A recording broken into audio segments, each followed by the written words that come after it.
A Little Princess, Chapter 18. I tried not to be. It was pretty, comfortable Mrs. Carmichael who explained everything. She was sent for at once and came across the square to take Sarah into her warm arms and make clear to her all that had happened. The excitement of the totally unexpected discovery had been temporarily almost overpowering to Mr. Carrisford in his weak condition. "Upon my word," he said faintly to Mr. Carmichael, when it was suggested that the little girl should go into another room, "I feel as if I do not want to lose sight of her." "I will take care of her," Janet said, "and Mamma will come in a few minutes." And it was Janet who led her away. "We're so glad you are found," she said. "You don't know how glad we are that you are found." Donald stood with his hands in his pockets and gazed at Sarah with reflecting and self-reproachful eyes. "If I'd just asked what your name was when I gave you my 6pence, he said, "you would have told me it was Sarah Crewe, and then you would have been found in a minute." Then Mrs. Carmichael came in. She looked very much moved and suddenly took Sarah in her arms and kissed her. "You look bewildered, poor child," she said, "and it is not to be wondered at." Sarah could only think of one thing. "Was he," she said with a glance toward the closed door of the library, "was he the wicked friend? Oh, do tell me." Mrs. Carmichael was crying as she kissed her again. She felt as if she ought to be kissed very often because she had not been kissed for so long. "He was not wicked, my dear," she answered. "He did not really lose your papa's money. He only thought he had lost it. And because he loved him so much, his grief made him so ill that for a time he was not in his right mind. He almost died of brain fever, and long before he began to recover, your poor papa was dead. And he did not know where to find me," murmured Sarah, "and I was so near." Somehow she could not forget that she had been so near. "He believed you were in school in France," Mrs. Carmichael explained, "and he was continually misled by false clues. He has looked for you everywhere. When he saw you pass by looking so sad and neglected, he did not dream that you were his friend's poor child. But because you were a little girl, too, he was sorry for you and wanted to make you happier. And he told Ram Dass to climb into your attic window and try to make you comfortable." Sarah gave a start of joy. Her whole look changed. "Did Ram Dass bring the things?" she cried out. "Did he tell Ram Dass to do it? Did he make the dream that came true?" "Yes, my dear, yes. He is kind and good, and he was sorry for you, for little lost Sarah Crewe's sake." The library door opened, and Mr. Carmichael appeared, calling Sarah to him with a gesture. "Mr. Carrisford is better already," he said. "He wants you to come to him." Sarah did not wait. When the Indian gentleman looked at her as she entered, he saw that her face was all alight. She went and stood before his chair, with her hands clasped together against her breast. "You sent the things to me," she said in a joyful, emotional little voice. "The beautiful, beautiful things, you sent them." "Yes, poor dear child, I did," he answered her. He was weak and broken with long illness and trouble, but he looked at her with the look she remembered in her father's eyes, that look of loving her and wanting to take her in his arms. It made her kneel down by him, just as she used to kneel by her father when they were the dearest friends and lovers in the world. "Then it is you who are my friend," she said. "It is you who are my friend." And she dropped her face on his thin hand and kissed it again and again. "The man will be himself again in 3 weeks," Mr. Carmichael said aside to his wife. "Look at his face already." In fact, he did look changed. Here was the little missus, and he had new things to think of and plan for already. In the first place, there was Miss Minchin. She must be interviewed and told of the change which had taken place in the fortunes of her pupil. Sarah was not to return to the seminary at all. The Indian gentleman was very determined upon that point. She must remain where she was, and Mr. Carmichael should go and see Miss Minchin himself. "I am glad I need not go back," said Sarah. "She will be very angry. She does not like me, though perhaps it is my fault, because I do not like her." But oddly enough, Miss Minchin made it unnecessary for Mr. Carmichael to go to her by actually coming in search of her pupil herself. She had wanted Sarah for something, and on inquiry had heard an astonishing thing. One of the housemaids had seen her steal out of the area with something hidden under her cloak, and had also seen her go up the steps of the next door and enter the house. "What does she mean?" cried Miss Minchin to Miss Amelia. I don't know, I'm sure, sister, answered Miss Amelia, unless she has made friends with him because he has lived in India. It would be just like her to thrust herself upon him and try to gain his sympathies in some such impertinent fashion, said Miss Minchin. She must have been in the house for 2 hours. I will not allow such presumption. I shall go and inquire into the matter and apologize for her intrusion. Sarah was sitting on a footstool close to Mr. Meng, Carrisford's knee, and listening to some of the many things he felt it necessary to try to explain to her, when Ram Das announced the visitor's arrival. Sarah rose involuntarily and became rather pale, but Mr. Bob Carrisford saw that she stood quietly and showed none of the ordinary signs of child terror. Miss Minchin entered the room with a sternly dignified manner. She was correctly and well dressed and rigidly polite. I am sorry to disturb Mr. Carrisford, she said, but I have explanations to make. I am Miss Minchin, the proprietress of the Young Ladies' Seminary next door. The Indian gentleman looked at her for a moment in silent scrutiny. He was a man who had naturally a rather hot temper, and he did not wish it to get too much the better of him. So you are Miss Minchin? He said. I am, sir. In that case, the Indian gentleman replied, you have arrived at the right time. My solicitor, Mr. Carmichael, was just on the point of going to see you. Carmichael bowed slightly, and Miss Minchin looked from him to Mr. Carrisford in amazement. Your solicitor, she said.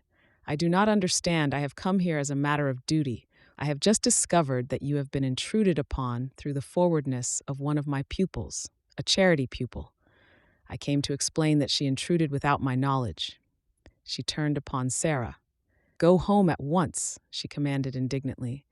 You shall be severely punished. Go home at once. The Indian gentleman drew Sarah to his side and patted her hand. She is not going. Miss Minchin felt rather as if she must be losing her senses. Not going, she repeated. No, said Mr. Carrisford. She is not going home, if you give your house that name. Her home for the future will be with me. Miss Minchin fell back in amazed indignation. With you, sir. What does this mean? Kindly explain the matter, Carmichael, said the Indian gentleman, and get it over as quickly as possible. And he made Sarah sit down again and held her hands in his, which was another trick of her papa's. Then Mr. Carmichael explained in the quiet, level-toned, steady manner of a man who knew his subject and all its legal significance, which was a thing Miss Minchin understood as a businesswoman and did not enjoy. Mr. Carrisford, madam, he said, was an intimate friend of the late Captain Crewe. He was his partner in certain large investments. The fortune which Captain Crewe supposed he had lost has been recovered and is now in Mr. Carrisford's hands. The fortune, cried Miss Minchin, and she really lost color as she uttered the exclamation. Sarah's fortune? It will be Sarah's fortune, replied Mr. Carmichael rather coldly. It is Sarah's fortune now, in fact.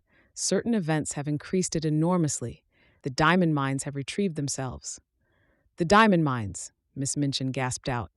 If this was true, nothing so horrible, she felt, had ever happened to her since she was born.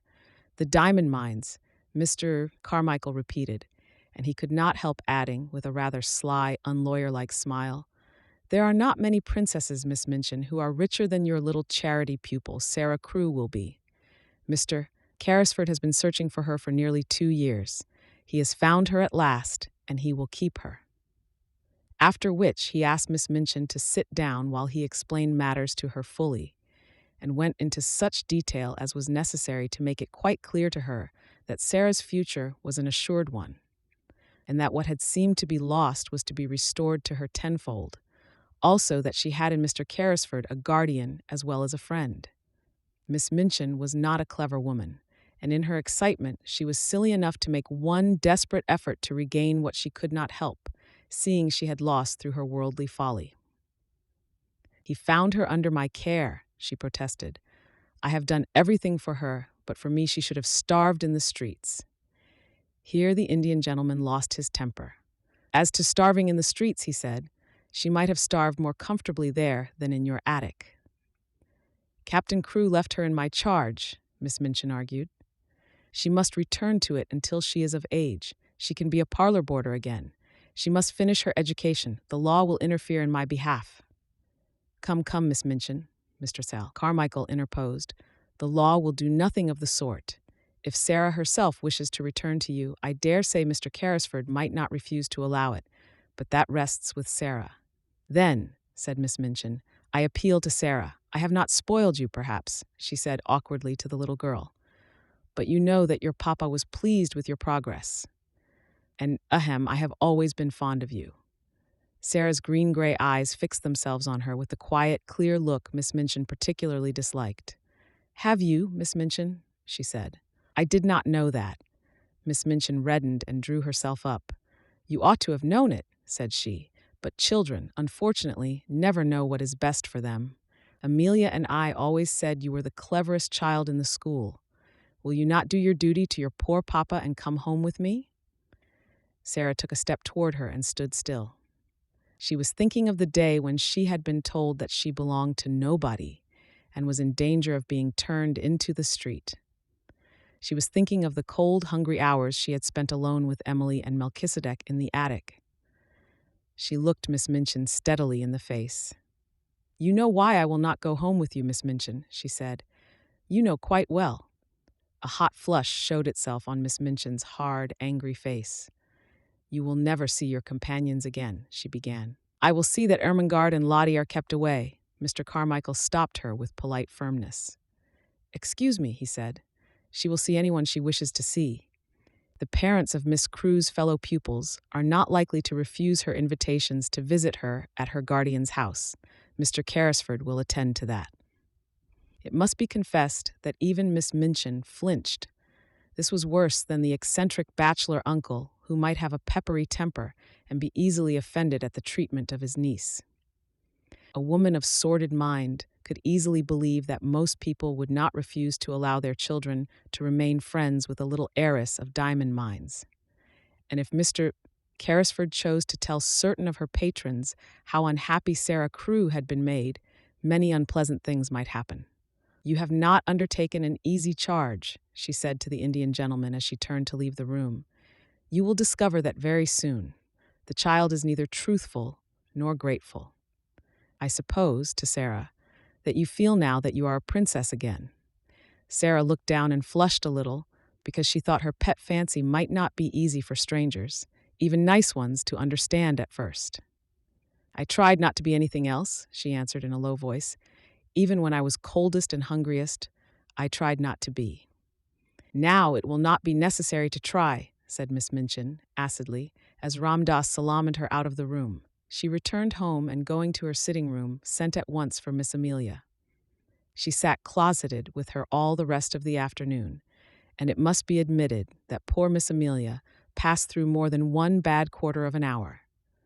She shed a good many tears and mopped her eyes a good deal. One of her unfortunate remarks almost caused her sister to snap her head entirely off, but it resulted in an unusual manner. "I'm not as clever as you, sister," she said, "and I am always afraid to say things to you for fear of making you angry.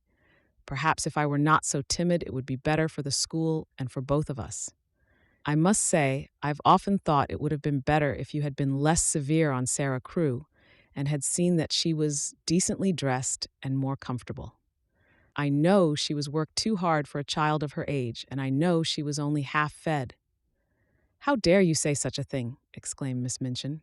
"I don't know how I dare," Miss Amelia answered with a kind of reckless courage. "But now I've begun, I may as well finish, whatever happens to me. The child was a clever child and a good child, and she would have paid you for any kindness you had shown her. But you didn't show her any.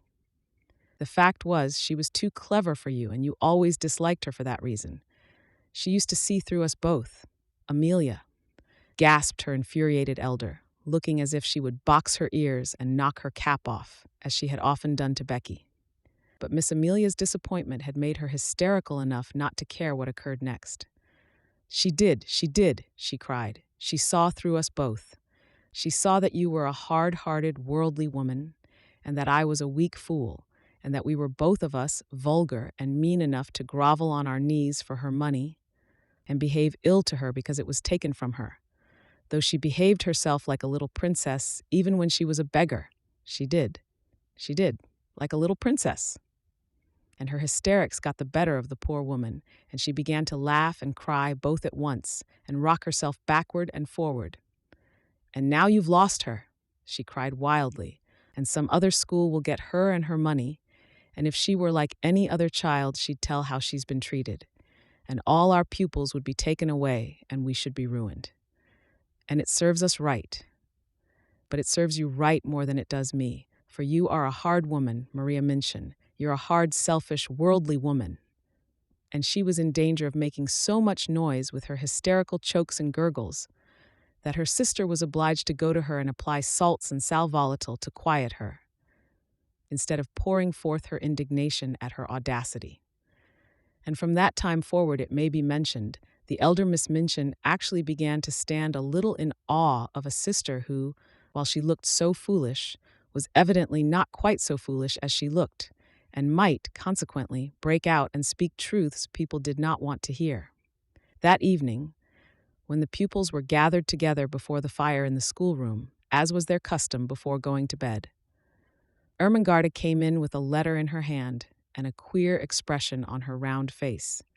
It was queer because, while it was an expression of delighted excitement, it was combined with such amazement as seemed to belong to a kind of shock just received. "What is the matter?" cried 2 or 3 voices at once.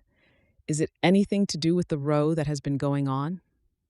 Said Lavinia eagerly. "There has been such a row in Miss Minchin's room. Miss Amelia has had something like hysterics and has had to go to bed." Ermengarde answered them slowly as if she were half stunned. "I have just had this letter from Sarah," she said, holding it out to let them see what a long letter it was. "From Sarah!" Every voice joined in that exclamation. "Where is she?" almost shrieked Jessie. "Next door," said Ermengarde, "with the Indian gentleman." "Where? Where? Has she been sent away? Does Miss Minchin know? Was the row about that? Why did she write? Tell us! Tell us!" There was a perfect babel, and Lottie began to cry plaintively. Ermengarde answered them slowly, as if she were half plunged out into what, at the moment, seemed the most important and self-explaining thing. "There were diamond mines," she said stoutly. "There were." Open mouths and open eyes confronted her. "They were real," she hurried on. "It was all a mistake about them. Something happened for a time, and Mr. Brout Carrisford thought they were ruined." "Who is Mr. Carrisford?" shouted Jessie. "The Indian gentleman. And Captain Crewe thought so too, and he died, and Mr. Carrisford had brain fever and ran away, and he almost died, and he did not know where Sarah was. And it turned out that there were millions and millions of diamonds in the mines, and half of them belonged to Sarah, and they belonged to her when she was living in the attic with no one but Melchizedek for a friend, and the cook ordering her about. And Mr. Carrisford found her this afternoon, and he has got her in his home, and she will never come back, and she will be more a princess than she ever was, 150,000 times more. And I am going to see her tomorrow afternoon. There!" Even Miss Minchin herself could scarcely have controlled the uproar after this, and though she heard the noise, she did not try. She was not in the mood to face anything more than she was facing in her room, while Miss Amelia was weeping in bed. She knew that the news had penetrated the walls in some mysterious manner, and that every servant and every child would go to bed talking about it.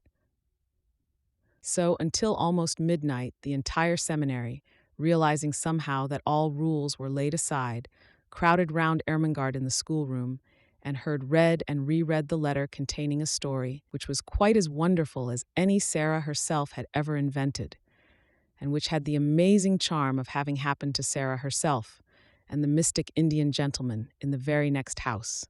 Becky, who had heard it also, managed to creep upstairs earlier than usual.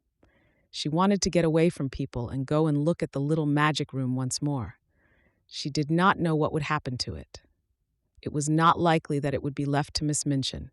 It would be taken away, and the attic would be bare and empty again. Glad as she was for Sarah's sake, she went up the last flight of stairs with a lump in her throat and tears blurring her sight. There would be no fire tonight and no rosy lamp. No supper, and no princess sitting in the glow reading or telling stories. No princess. She choked down a sob as she pushed the attic door open, and then she broke into a low cry. The lamp was flushing the room, the fire was blazing, the supper was waiting, and Ram Das was standing smiling into her startled face. Missi Sahib remembered, he said. She told the Sahib all. She wished you to know the good fortune which has befallen her.